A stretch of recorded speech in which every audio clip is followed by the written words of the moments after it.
Are we special snowflakes? Probably not. We all like to think we're unique, right? Like we're the stars of our own Netflix special, living lives full of meaning and purpose.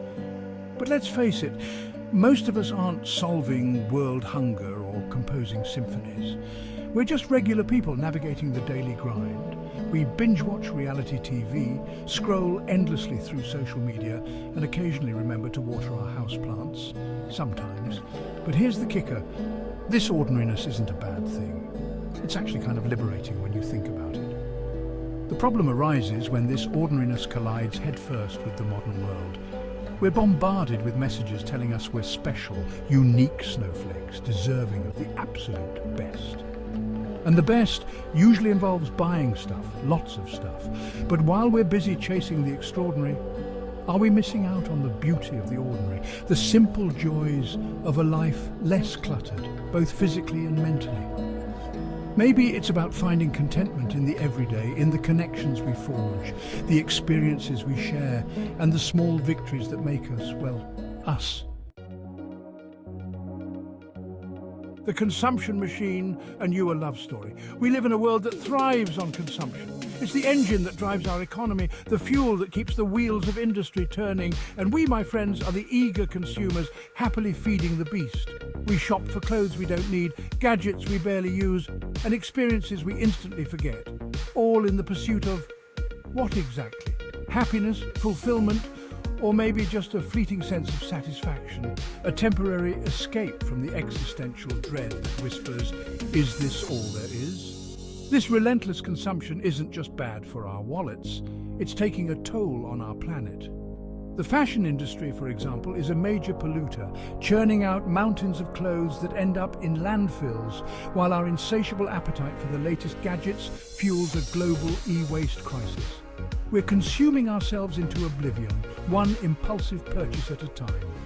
So, what's the solution? We need to become more conscious consumers. Fast fashion. Looking good for who and for how long? Let's talk about clothes, shall we? Those magical fabrics that somehow manage to be both essential and utterly disposable. Thanks to the rise of fast fashion, we're drowning in a sea of trendy, cheap clothing that falls apart faster than a poorly constructed sandcastle. We buy, we wear, we discard and repeat, fueling a cycle of consumption that's as unsustainable as it is unethical. The clothes are often poorly made, using cheap materials and questionable labor practices, all in the name of keeping prices low and profits high.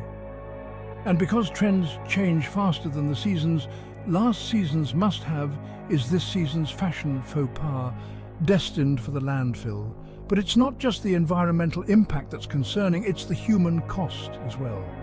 The fast fashion industry is notorious for its exploitative labor practices, with garment workers, often women and children in developing countries, working long hours in unsafe conditions for poverty wages. So, that cute top you just had to have, it might have come at a hidden human cost. The good news is that we have the power to change this. Scrolling our lives away, the social media vortex. Our social media, that digital wonderland where we can connect with friends, share our thoughts and feelings, and meticulously curate the perfect online persona. It's a double-edged sword, this digital realm, offering both connection and isolation, entertainment and addiction. We scroll through our feeds, bombarded with images of perfect lives, perfect bodies, and perfect vacations, leaving us feeling inadequate and anxious. We compare our behind-the-scenes to everyone else's highlight reel, forgetting that social media is a carefully curated illusion, a highlight reel of the best moments, carefully edited and filtered to perfection. It's easy to get sucked into the vortex, to lose hours of our lives scrolling through feeds, comparing, judging, and feeling envious. And let's not forget the impact on our attention spans. We're constantly bombarded with notifications, updates, and messages, our brains wired to seek out the next dopamine hit from a like or a comment. So how do we break free from this digital addiction? It's about setting boundaries, being mindful of our usage, and prioritizing real-life connections over virtual ones. The comfort trap. Why feeling good can be bad. Who doesn't love comfort? We crave it, seek it out, and build our lives around it. We want comfortable homes, comfortable clothes, and comfortable lives, free from discomfort and inconvenience. But here's the thing about comfort: it can be a double-edged sword. While a certain amount of comfort is essential for our well-being, too much comfort can lead to complacency, stagnation, and a lack of growth. Think about it.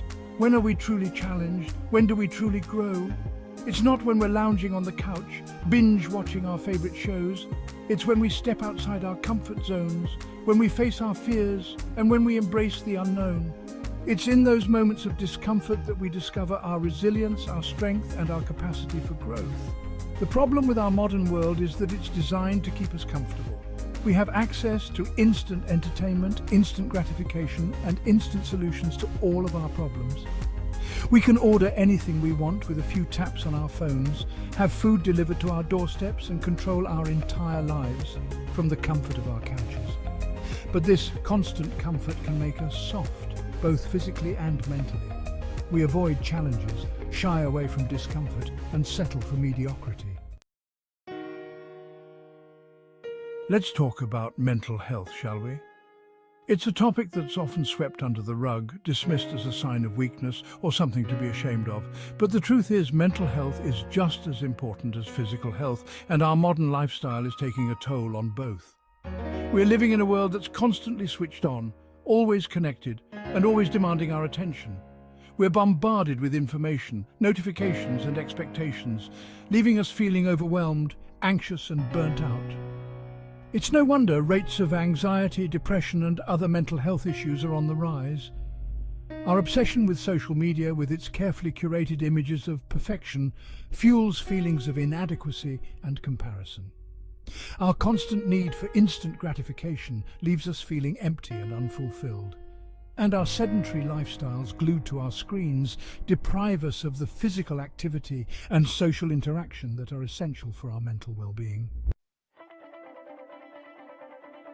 We've talked about the impact of our lifestyle on our mental health, but what about the impact on our planet? The truth is, our insatiable appetite for consumption, for the latest gadgets, the trendiest clothes, and the most convenient lifestyles, is taking a devastating toll on the environment. Our addiction to fast fashion is fueling a global waste crisis, with mountains of discarded clothing ending up in landfills, polluting our soil and waterways. Our insatiable appetite for the latest gadgets is driving demand for precious resources, leading to deforestation, habitat destruction, and conflict over resources. And our reliance on fossil fuels for transportation and energy is contributing to climate change, with potentially catastrophic consequences for our planet. It's easy to feel overwhelmed by the scale of the problem, to feel like our individual choices don't really matter. But the truth is, every purchase we make, every decision we make about how we live our lives has an impact. We have the power to choose a more sustainable path, to reduce our environmental footprint, and to create a healthier planet for ourselves and for future generations. So, we've established that our modern lifestyle, with its emphasis on consumption, distraction, and the pursuit of comfort, isn't exactly doing us any favors. It's bad for our mental health, it's bad for the planet, and it's probably not even making us that happy. So, what's the alternative? The answer, my friends, lies in embracing a more mindful way of living. This isn't about becoming a monk, renouncing all material possessions and living in a cave, although, hey, if that's your thing, go for it. It's about being more present in our lives, more aware of our choices, and more intentional about how we spend our time, energy, and resources. Mindful living is about savoring the simple pleasures, appreciating the beauty in the everyday, and cultivating gratitude for what we have, rather than constantly striving for what we lack. It's about recognizing that true happiness and fulfillment come not from material possessions or external validation, but from within. Okay, so we've talked about the problems with modern living and the importance of mindful living, but how do we actually put this into practice? It's all well and good to talk about mindfulness and intentionality, but how do we bridge the gap between theory and practice? First and foremost, It's about making conscious choices. Every day, we're faced with countless decisions, big and small. From the moment we wake up to the moment we go to sleep, we're constantly choosing how to spend our time, energy and resources. Start by identifying the areas of your life where you feel most stuck in the cycle of mindless consumption and distraction. Is it social media, shopping, binge-watching TV? Once you've identified your triggers, you can start to develop strategies for breaking free. This might involve setting limits on your social media use, unsubscribing from tempting email lists, or creating a budget to curb impulse purchases. It might also involve finding healthier ways to cope with stress and boredom, such as spending time in nature, pursuing creative hobbies, or connecting with loved ones. In a world that often feels increasingly mechanized, automated, and geared towards mindless consumption, it's easy to feel like a cog in a giant machine. Our lives dictated by algorithms, advertising, and the relentless pursuit of profit. We're bombarded with messages that tell us who we should be, what we should buy, and how we should live our lives. But here's the thing, you are not a cog in the machine. You are a human being, capable of independent thought, critical thinking, and conscious choice. You have the power to question the status quo, to challenge the dominant narratives, and to create a life that aligns with your values and aspirations. It starts with awareness. Pay attention to how you feel when you're bombarded with advertising, when you're scrolling through social media, or when you're engaging in mindless consumption. Are these activities truly bringing you joy, fulfillment, and connection? Or are they leaving you feeling empty, anxious, and disconnected? Once you start to pay attention, you might be surprised by what you discover. You might realize that the life you've been sold, the life of endless consumption and distraction, isn't the life you actually want.